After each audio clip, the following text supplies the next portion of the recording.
എല്ലാവർക്കും നല്ല നമസ്കാരം.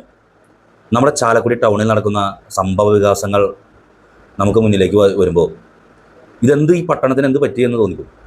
ഞായറാഴ്ച വൈകുന്നേരം 10 മണിക്ക് എൻ്റെ സുഹൃത്തു കൂടിയായിട്ടുള്ള ഒരു ആംബുലൻസ് ഡ്രൈവറുടെ കോള് കണ്ടിട്ടാണ് ഞാൻ സൗത്ത് ജംഗ്ഷനിലെ ഫ്ലൈ ഓവറിൻ്റെ അടിയിലേക്ക് ചെല്ലുന്നത്.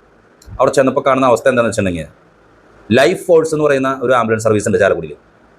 നമ്മുടെ സൗത്ത് ഫ്ലൈ ഓവറിൻ്റെ അടിയിലാണ് അവർ ആംബുലൻസുകൾ പാർക്ക് ചെയ്യുന്നത്.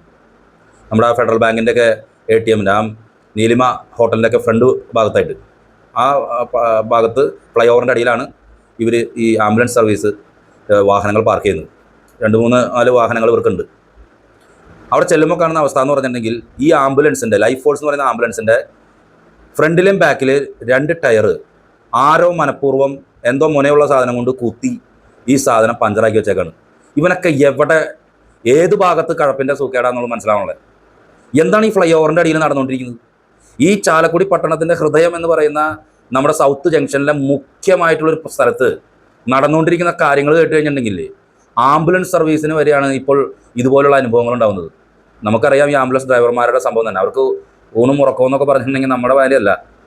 ഇത് ലൈഫ് ഫോഴ്സിലെ ഈ ആംബുലൻസ് സർവീസിലെ ഡ്രൈവർമാർക്ക് ഒരു അർജൻറ്റ് കോൾ വന്നിട്ട് അവർ വാഹനം എടുക്കാൻ വേണ്ടി അവർ ഈ ആംബുലൻസ് സർവീസ് വാഹനങ്ങൾ അവിടെ പാർക്ക് ചെയ്തിട്ട് അതിൻ്റെ അടുത്ത് അങ്ങനെയൊക്കെ നിൽക്കണം. അപ്പോൾ കോൾ വന്നിട്ട് ഈ ആംബുലൻസ് സർവീസിലെ ഈ ആംബുലൻസുകൾ എടുക്കാൻ വേണ്ടി വന്നപ്പോഴാണ് ടയർ പഞ്ചറായി കിടക്കുന്നത് കാണുന്നത്. മറ്റ് ആംബുലൻസ് സർവീസുകൾ ഇവർക്ക് വാഹനങ്ങൾ ഉള്ളത് കൊണ്ട് മറ്റൊരു ആംബുലൻസുമായിട്ട് ആ രോഗിയുടെ അടുത്തേക്ക് പോകാൻ സാധിച്ചു. എന്തൊരു ദുരന്ത കാഴ്ചയാണ് ഈ ചാലക്കുടി പട്ടണത്തിൻ്റെ ഈ ഫ്ലൈ ഓവറിൻ്റെ അടിയിൽ നടക്കുന്നത്. ആംബുലൻസ് ഡ്രൈവർമാർക്കും ആംബുലൻസിനും നേരെയൊക്കെയാണ് ഇപ്പോൾ ഇത്തരത്തിൽ നടക്കുന്നത്. ഒരു 6 ദിവസം മുൻപാണ് കനിവ് ആംബുലൻസ് സർവീസിലെ ഒരു ഡ്രൈവർക്ക് അദ്ദേഹത്തിനുണ്ടായ അനുഭവം നമ്മൾ കണ്ടു. ആംബുലൻസ് ഡ്രൈവറുടെ ഉപയോഗിച്ചിരുന്ന 2.5 ലക്ഷത്തിന് മേലെ വിലപിടിപ്പുള്ള ബൈക്ക് അടിച്ചു മാറ്റി. ഈ ഫ്ലൈ ഓവറിൻ്റെ അടിയിൽ നടക്കണം എന്താണ്? ഈ ഫ്ലൈ ഓവറിൻ്റെ അടിയിൽ കുറേ സാമൂഹ്യ ദ്രോഹികളായിട്ടുള്ള ആളുകൾ പാർക്കുന്നുണ്ട്. അവരെ ഈ പട്ടണത്തിലുള്ള എല്ലാവിധ ദുരന്ത കാഴ്ചകൾക്കും പ്രോത്സാഹനം കൊടുക്കാൻ വേണ്ടിയാണ് അവരവിടെ നിർത്തുന്നത്.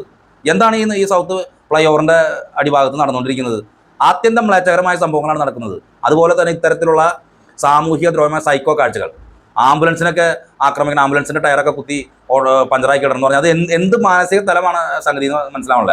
ഇപ്പോൾ ചാലക്കുടി പട്ടണത്തിൽ എന്ന് പറഞ്ഞാൽ മൊത്തം സൈക്കോകളുടെ ഒരു കേന്ദ്രമായിട്ട് മാറാൻ പോകാമെന്ന് സംശയമുണ്ട്. ആംബുലൻസിന് നേരെ പോലീസ് വന്നു. പോലീസ് അതിനുശേഷം പോലീസ് കൃത്യമായിട്ടുള്ള സംഗതികൾ അന്വേഷണങ്ങൾ മറ്റു കാര്യങ്ങൾ ആരംഭിച്ചിട്ടുണ്ട്. ഞാൻ പറയുന്നത്, എവിടെ ക്യാമറ വെച്ചില്ലെങ്കിലും ഈ ഫ്ലൈ ഓവറിൻ്റെ അടിയിൽ ഒരു ക്യാമറ സംവിധാനം കൊണ്ടുവരുന്നത് വളരെ നല്ലതാണ്. എത്ര ഇരുചക്ര വാഹനങ്ങൾ, എത്രയോ വിലപിടിപ്പുള്ള ഇരുചക്ര വാഹനങ്ങൾ, അതുമാത്രമല്ല ഇത്തരത്തിലുള്ള ആക്രമണങ്ങൾ, ആംബുലൻസ് സർവീസിന് നേരെയുള്ള ആക്രമണങ്ങളാണ് ഇപ്പോൾ കണ്ടുവരുന്നത്. ഇപ്പോൾ എന്നിട്ട് ആ ആംബുലൻസ് കോട്ടയിൽ കൊണ്ടുപോയി അതിൻ്റെ ടയർ മാറ്റി കഴിഞ്ഞപ്പോൾ പറയണം, മോന പോലെയുള്ള ഒരു സാധനം ഉപയോഗിച്ച് മനഃപൂർവ്വം തന്നെ കുത്തി ഓട്ടയാക്കിയേക്കെന്താ ഏകദേശം 7,500 രൂപയോളൊക്കെ വരും ഇതിൻ്റെ ടയറിന്. ഇല്ലേ, വാഹനം ഓടിക്കുന്നവർക്ക് അറിയാം അറിയാം ഈ ട്രാവലറിൻ്റെ ഒക്കെ ടയറിന് എത്ര കാശ് വരുന്നത്. ഇനി അത് മാറ്റി ഇപ്പോൾ അതിൻ്റെ ഉള്ളിൽ പഞ്ചറൊട്ടിച്ചിട്ടുണ്ട്. പക്ഷേ എനിക്ക് തോന്നുന്നില്ല അത് ലൈഫ് അധികം നാൾ കിട്ടുമെന്ന്. അപ്പോൾ ഇത്തരത്തിലുള്ള സാമൂഹിക ദ്രോഹികളുടെ പ്രവർത്തനങ്ങളുടെ ഇടത്താവളമാക്കി മാറ്റാനാണോ ഈ ഫ്ലൈ ഓവറിൻ്റെ അടിഭാഗം ഇങ്ങനെ ചെയ്തു വെച്ചിരിക്കുന്നത്? ബ്യൂട്ടിഫിക്കേഷൻ പോരും എന്ന് പറയുന്നു. ബ്യൂട്ടിഫിക്കേഷൻ വന്നാലും വന്നില്ലെങ്കിലും അവിടെ 2 ക്യാമറ സംവിധാനം ഫിറ്റ് ചെയ്യാനായിട്ടുള്ള ഒരു സംവിധാനത്തിലേക്ക് നഗരസഭാ അധികൃതർ മാറണം. അതിനുള്ള ഇടപെടൽ ആരംഭിക്കണം. അല്ലെങ്കിൽ ഇവിടെ ഇപ്പോൾ എന്ത് ചെയ്താലും ഒരു പ്രശ്നമില്ലാത്ത രീതിയിൽ, ഞങ്ങൾക്ക് ഇവിടെ എന്ത് ചെയ്താലും ആരും ഞങ്ങളെ കാണാനില്ല, ആരും ഞങ്ങളെ നോക്കാൻ, ഇവിടെ ഒരു പ്രശ്നമില്ല എന്നുള്ള രീതിയിലാണല്ലോ ഇപ്പോൾ ഇത് ചെയ്യുന്നവരുടെ അവരുടെ ഒരു മനോഭാവം. അപ്പോൾ ഇതിനപ്പുറമുള്ള സംഭവങ്ങൾ നടക്കാൻ വേണ്ടി പോകാൻ സാധ്യതയുണ്ട്. തീർച്ചയായിട്ടും ഈ ലൈഫ് ഫോഴ്സ് എന്ന് പറയുന്ന ആംബുലൻസ് സർവീസിലെ ഈ വാഹനങ്ങൾക്ക് നേരെയുള്ള ഈ അതിക്രമം അതിന് വളരെ ഗൗരവത്തോടു കൂടി തന്നെ ഭരണാധികാരികളും പോലീസ് സംവിധാനങ്ങളും എടുക്കണമെന്ന് തന്നെയാണ് പറയാനുള്ളത്. ഇത്തരത്തിലുള്ള ആംബുലൻസിന് നേരെയുള്ള ആക്രമണം അതീവ ഗുരുതരമായിട്ടുള്ള സംഭവം തന്നെയാണ്. ഇത് വെറും സൈക്കോകളല്ല, മുഴുത്ത സൈക്കോകളാണെന്ന് മാത്രമാണ് പറയാനുള്ളത്. എമർജൻസി കേസിൽ എടുക്കാൻ വേണ്ടി വന്നതായിരുന്നു. അപ്പോൾ ഇപ്പോൾ വണ്ടിയുടെ ലെഫ്റ്റ് സൈഡിലെ 2 വീലും പഞ്ചറായി നിലത്ത് മുട്ടി കിടക്കായിരുന്നു. അത് എപ്പോഴാണ്, ഏകദേശം സമയം എത്രയുണ്ടോ? നമ്മൾ 10:30-11 മണി ആ സമയത്താണ് വന്നത്.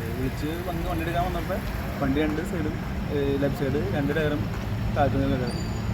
അപ്പോൾ വേറെ വണ്ടിയുള്ള കൊണ്ട് നമ്മൾ രക്ഷപ്പെട്ടു. അല്ല, ഒറ്റ വണ്ടിക്കാരാണെങ്കിൽ പെട്ടില്ലേ, ഒരു ജീവൻ രക്ഷിക്കാൻ നോക്കാൻ പോലും പറ്റില്ല. നമ്മൾ വേറെ വണ്ടി എടുത്ത് പോയി. അപ്പോൾ പഞ്ചതാര വിളിച്ചിട്ട് പൊട്ടിച്ച് ഒടിയും കയറുക. അപ്പോൾ എന്തെങ്കിലും അർജന്റ് കേസ് വേറെ വണ്ടിയിലായിരുന്നെങ്കിൽ സംഗതി പണിയായി. ഒരാളെ രക്ഷിക്കാൻ പറ്റില്ല. ഈ പാലത്തിൻ്റെ അടിയിൽ നടക്കുന്ന വിഷയങ്ങൾ എന്നിട്ട് ശരിക്കും പറഞ്ഞാൽ ഭയങ്കര വിഷയങ്ങളാണ്. നമുക്ക് ചെറിയൊരു സംശയം, ഇവിടെ ഈ പാലത്തിൻ്റെ അടിയിൽ കുറേ ടീമുകൾ കിടക്കുന്നുണ്ട്. അവരാണ് ചെറിയ സംശയം. കാരണം ഒരു പഞ്ച് കയറ്റണം, ഈ ടയർ 2 സൈഡിലാണ് കിട്ടിയത്. നമ്മൾ ആണി കീഴിലുള്ള പഞ്ചറോ സാധാരണ പഞ്ചറോ ഒന്നുമല്ല, ടയറിന്റെ സൈഡിലുള്ള കുത്തിയാണ്. കറക്റ്റ് കുത്തിയണത് കറക്റ്റ് കാണാം.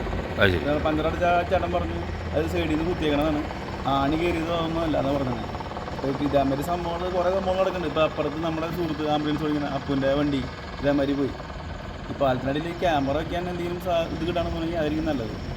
നമുക്ക് 24 മണിക്കൂറും വണ്ടിയിൽ കിടക്കാൻ പറ്റില്ലല്ലോ. നമ്മൾ റൂമിലും വീട്ടിലൊക്കെ കിടക്കണം. വിളിച്ചിട്ട് സ്പോട്ടിൽ ഓടി എത്തും. ഞങ്ങൾക്ക് ചായ കുടിക്കാൻ പോയ സമയത്താണ് ഈ സംഭവം ഉണ്ടായിരിക്കണം അവിടെ.